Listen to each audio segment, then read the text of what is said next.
This is my last speech in the persuasive influence path, and I'm completing my second path in the Toastmasters. So I want to share with you what I experienced in this Toastmasters journey, not just reflection on the path, but on the whole journey.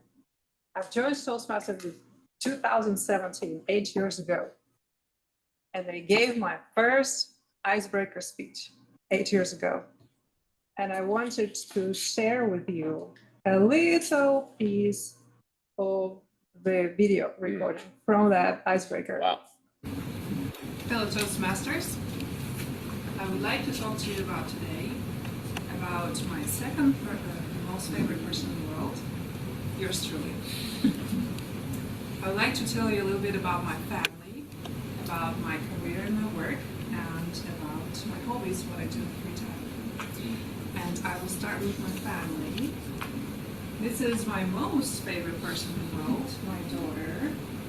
She's right here. And some of the things that she loves to do is sticking out her tongue, obviously. This is her best friend, Michaela. They spend a lot of time together. They used to go. So just a little small piece of it. And I wanted to share with you that little piece because it's been quite a journey. And by the way, the picture that you cannot see because of the camera position was this one. And my daughter is on the left. So she was 3 years old when I started Toastmasters. And now she's 11. And so she grew and I grew as a person, as a professional, as a mother, and of course, as a Toastmaster. And so I want to share with you today about my journey, specifically the evolution of the Toastmasters through my eyes. How did I see it? It wasn't always pathways, for example. Then I want to reflect on my paths, this one, but also the previous ones, and also shared about the skills I learned as a Toastmaster. So I'll start with the evolution. Like I said, some of the new members don't probably know that, but we didn't always have pathways. Pathways started a few years ago. So now everything is online. When you prepare a project, you go online, you select your project, you practice. All the evaluation forms are online. You submit them via email to your evaluator, like I submitted today to Chris. And that's kind of you progress. There were 10 paths when we started. Now we're down to 6. But you choose your path, and there's multiple levels within a path and multiple projects within its level. Before it was books, competent communicator and competent leader. This is how they looked like, the covers. So it's literally like a book A4 format, and there you would have your projects. So you would study your project, what it is about, the duration, what you need to work on, prepare your speech, and then for the evaluation form was inside the book. So you would bring the book to the meeting, give it to your evaluator. It was just all in person. There's no Zoom, no hybrid. Yeah. And hybrid started up to call it. And you would give it to your evaluator, and they would write in your book the evaluation for you. And then they would present it like we do now, verbally inside the meeting. So that's kind of how it worked. And I think I really liked it, to reminisce a little bit, because all of it is in one place. All of your speeches, all of your evaluations, they were all mandatory. And then VP of Ed had to sign physically with her signature or his signature.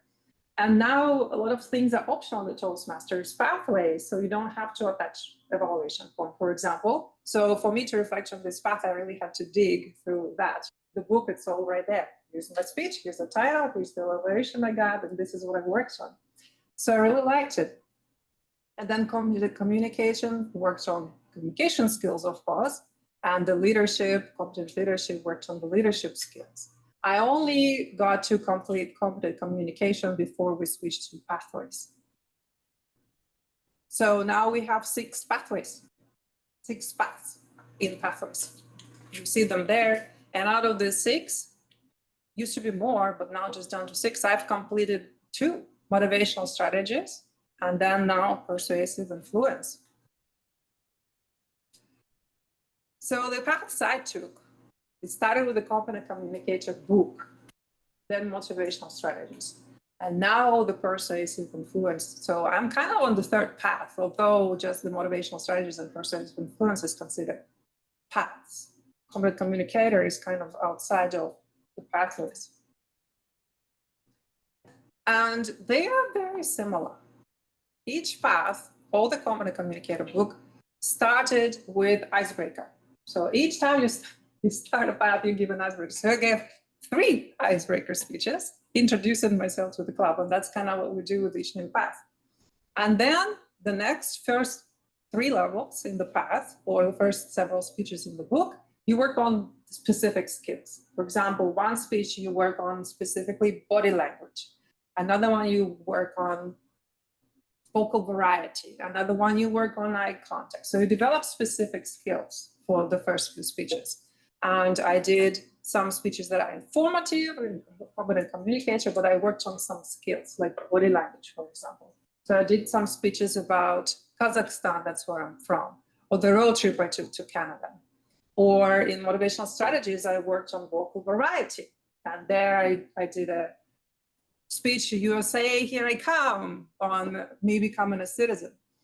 And then in persuasive influence, same thing. I worked on different other skills. And then as the path progresses, or as the communicator book progresses, you start to work on more and more difficult material. And one, for example, I did in motivational strategies was about motivating others. I did a speech on how to motivate our officers in the club. What motivates them? And in the persuasive influence, I did a few about inspiration and persuasion. So I did, for example, a speech to inspire audience, and I talked about how exercise changed my life. And I think people really were inspired to exercise more. And another speech I did was to prepare to speak professionally, like a speech that was actually my last speech. Before this one about Ukraine needing peace. So that's kind of my experience with the paths. And I've learned so much while working on those speeches, multiple speeches. First of all, different skills. Just like Philip mentioned, it's hard to use some of these skills before you practice and practice over and over and over again, like eye contact, or combination of the video and in person presenting, or things like that. Screen is over there, this is here. You have to manage here and also maintain, use all your other skills. Gestures are very hard to use, especially for beginner speakers, or movement is very hard to do. That's why, like Philip was saying, people are kind of staying in one place and they feel very uncomfortable to move around or use their gestures. And even though for my work, I have to present a lot online, even online, I started to incorporate gestures, and I noticed it actually grabs people's attention. Like I started meeting, I wave, hi, how are you? I smile. People immediately warm up. Or when I present, I use a little bit of gesturing, and it really helps people to be drawn and pay attention to what you're saying. Target audience. I learned that different audiences need a completely different approach. And for work, I have to present to individual contributors and to very high executives, and they require completely different level of details and the kind of the theme of the speech, so to speak. So that's also something I learned. Or somebody who is new to my project versus somebody who has been on the project for many, many years, completely different level of detail. You have to kind of go back if the person is new and start from the beginning. Sometimes we forget, and that's what Toastmasters helps with, target your audience. And then dealing with difficult audience. And believe me, we have difficult audience at work. So Toastmasters teaches you specific techniques, how to deal with interruptions, how to deal with rowdy audience, how to deal with unexpected situations very effectively. And that's what I learned. To just be a better speaker. Presenting on my feet is something else I learned. That's what we learn in table topics, right? You have to think on your feet like this. So I want you to show another little video, and I want you to pay attention more to the not the content, but everything else, okay?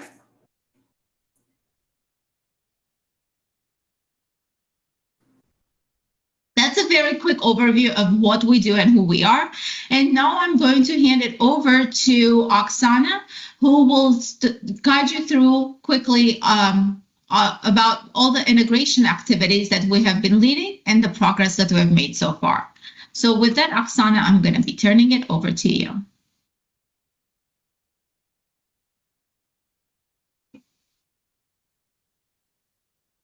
Am I on? Yes, you are. Okay. I will be covering 3 integrations that my team is managing: Ethernet, Silver Peak, and Access, and also business continuity. So we'll start with Access. Ethernet. Ethernet is a company who is a leader in the private security, private cellular technology, and we acquired it in June 2023 as a part of the strategic push into the private 5G space. So the point of this quick video is a funny story behind it. The first presenter was my manager, Lily. I was the second presenter. And we were presenting, it's called a spotlight. It's about our organization to pretty much the whole business unit. And it was 100 people on the call already. She started her presentation and my internet dropped. And it dropped completely and I didn't have a connection. I have no clue when I'm gonna get back online. And then a few minutes later, and I cannot even text them that I'm completely offline, that I'm offline. And then a few minutes later, it restarted. It restarts, I log back in, I log back to the meeting on the words. And now I'm going to hand it over to Oksana to present blah, blah, blah. And that's why you hear a pause, because at that moment, I'm like, am my mic on? Am my camera on? Am I on? And that's a, am I on? I don't know. Am I real time or I hear a delay of 2 minutes and she said it 2 minutes ago? Yes, you're on. Like, okay. Then I started presenting. And when I asked my team, they were like, oh yeah? Oh, we didn't notice. You kind of sounded like usual. That's what Toastmasters taught me. And then the last thing is feedback, giving and receiving feedback. We do that continuously. We give, we receive, and we learn. So my Toastmasters journey was great, 8 years, and I'm looking for another 8 years and another 8 years. And so what's next? I'm going to start my third path. I'm going to be an area director next year, and I'm going to work on my distinguished Toastmaster. So that's what's next for me. Thank you.